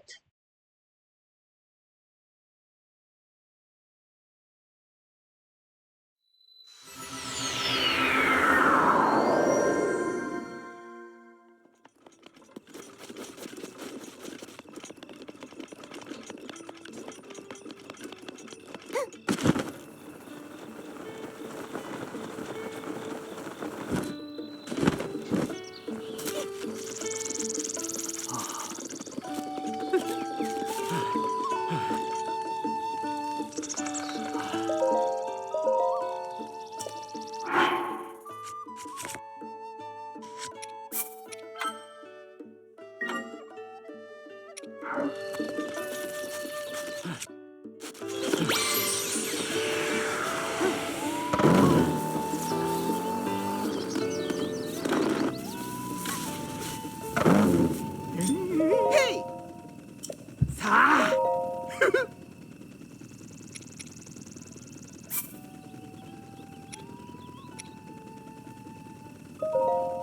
Is the Traveler set? Yay! Not worth it. Woohoo! I believe Central Hyrule has royal weapons for sale with Beetle. Those would definitely be nice to snag.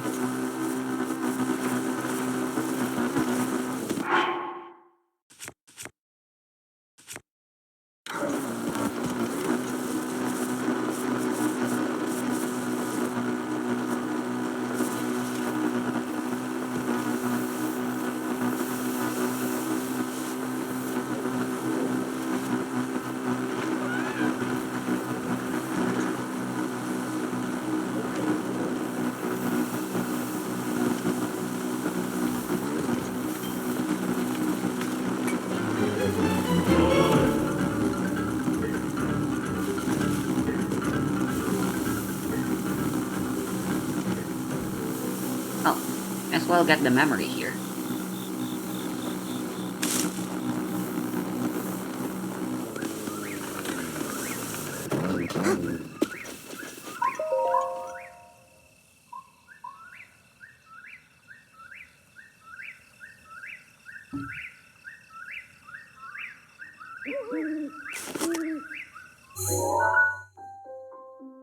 It'd be cool if we could try getting the Trial of the Sword beginner.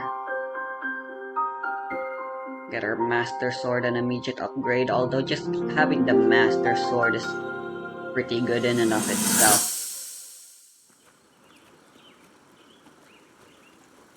From here, we'll make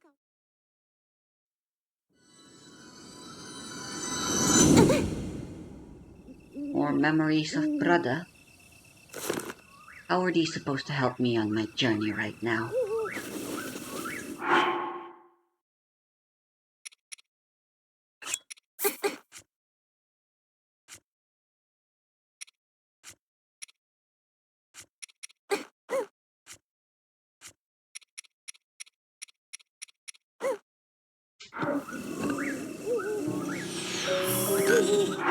Why do I have so little fodder to use? Why is the Sunshroom?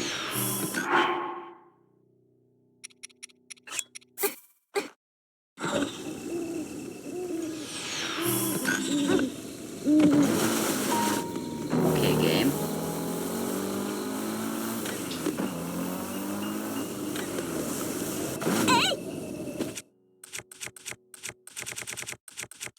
I should break these.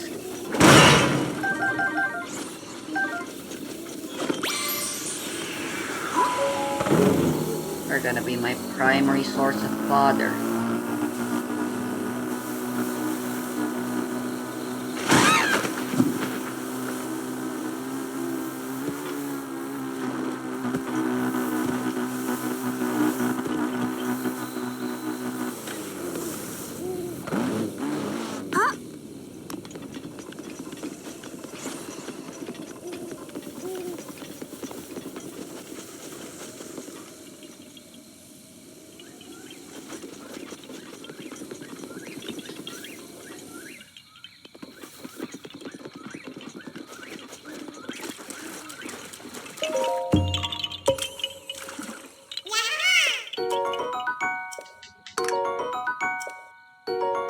Yo, nice.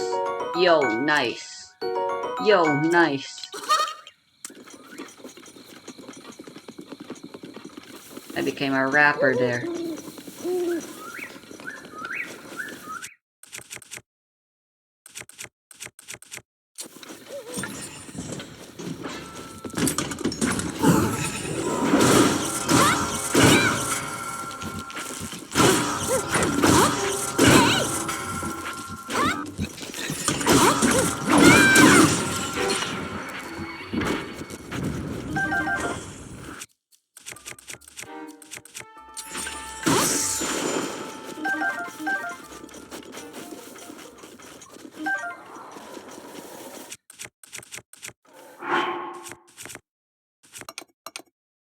Oh wow, our inventory is finally full of weapons.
Oh, fuck me.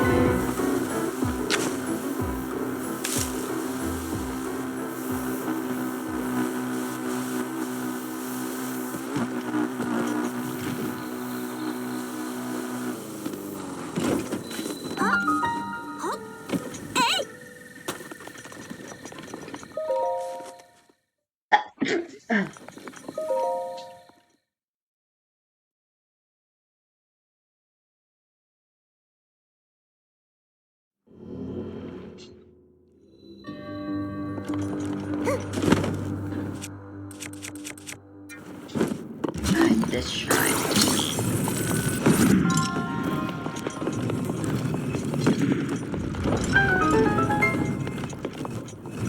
All the things we could do if we had rewind here.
The fuck was that? That's ominous as fuck.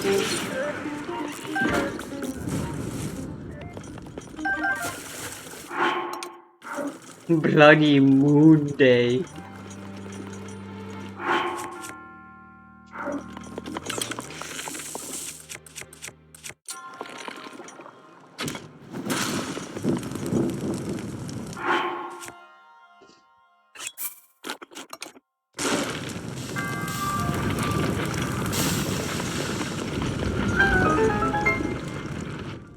Can't just dump that on me without explanation.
I much prefer the aesthetics of the shrines in Breath of the Wild over Tears.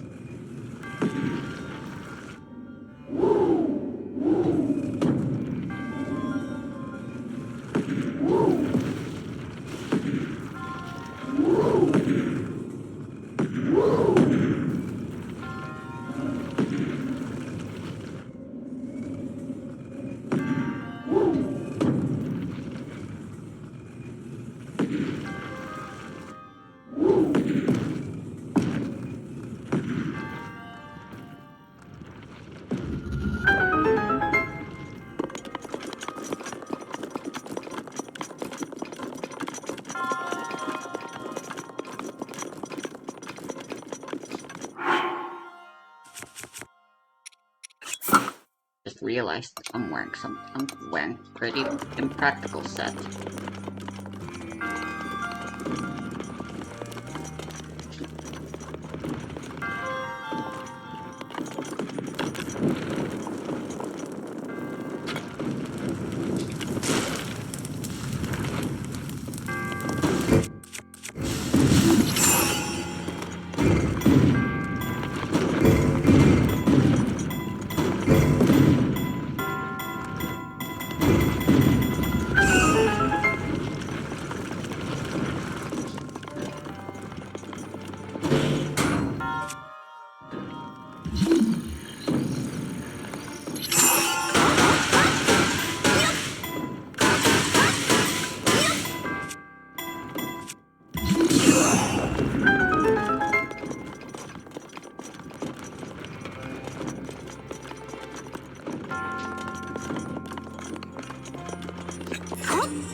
There's always a chance we randomly roll for the barbarian armor.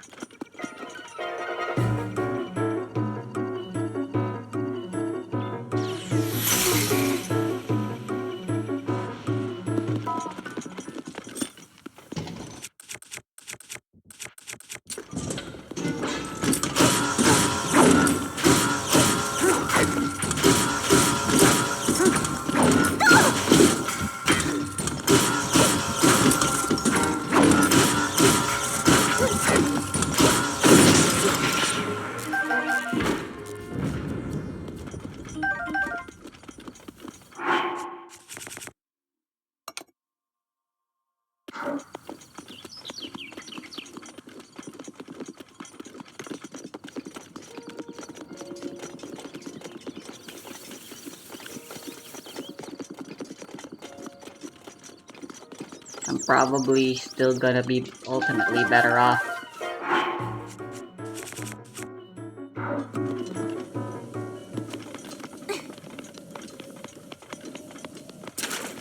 Just going to one of the labyrinths.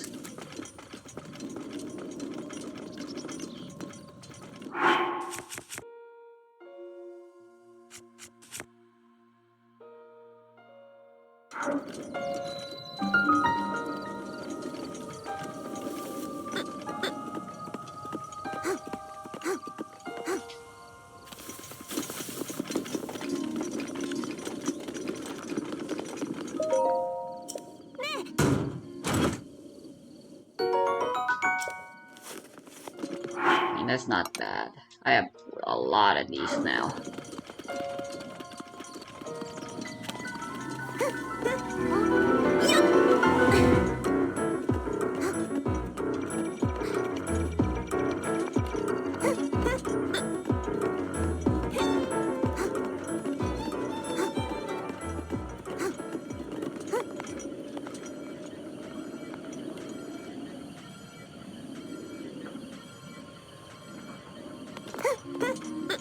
As long as the guardian's on its own, I'm confident I can take it down.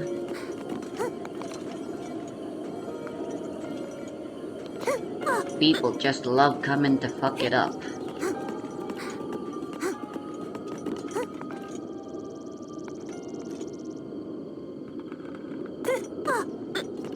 So I'd rather not.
Ha!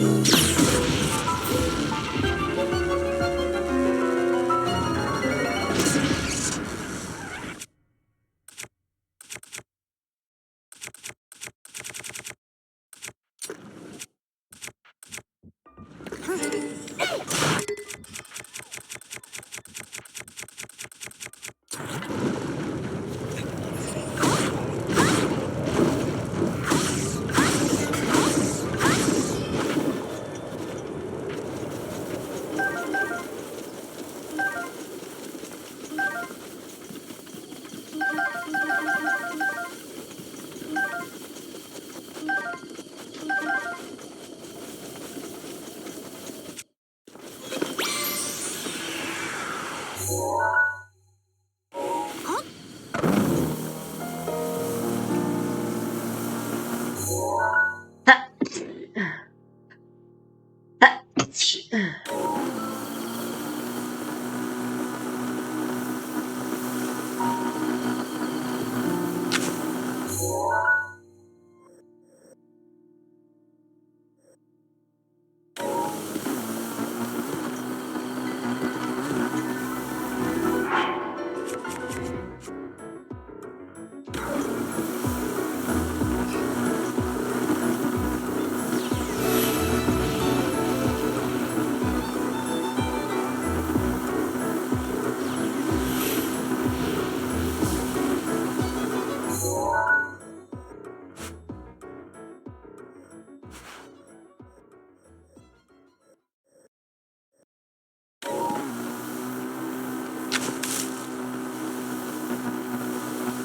Pretty sure there's a stable here.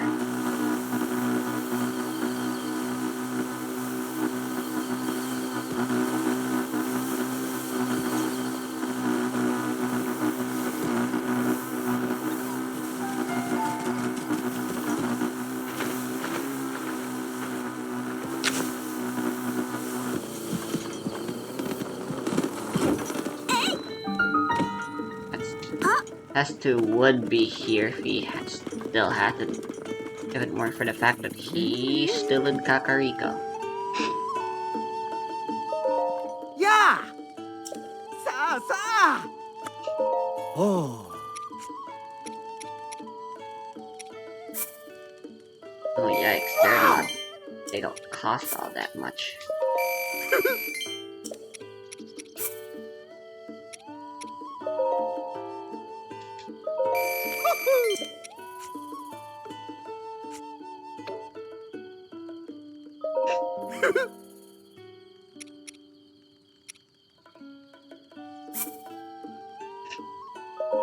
Yay! Yes, give me one of each. Wow! Mm. Woohoo! Yay!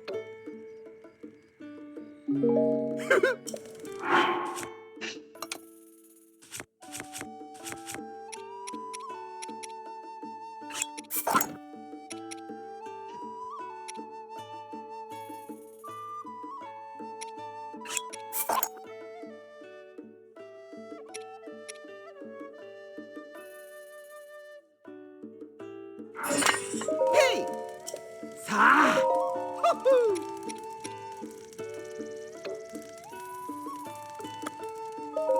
Oh!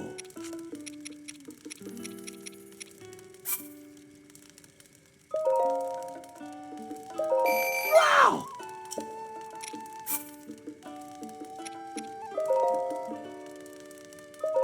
Yay!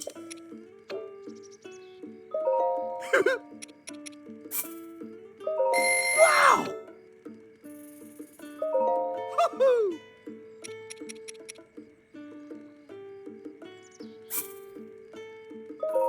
Yay!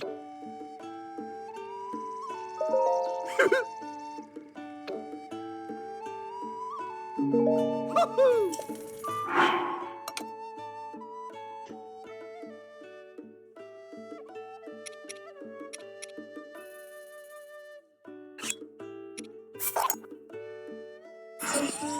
Yeah!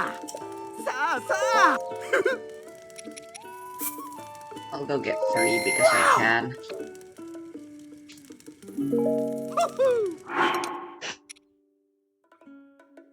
Now we encounter the Hoarder's Dilemma.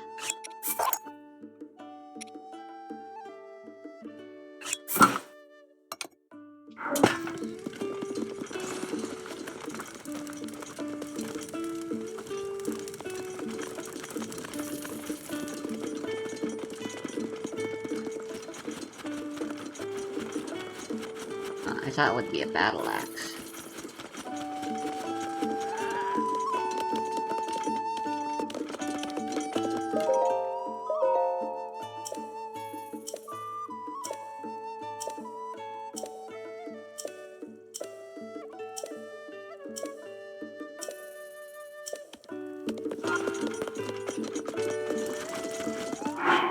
The EX Royal Guard armor set.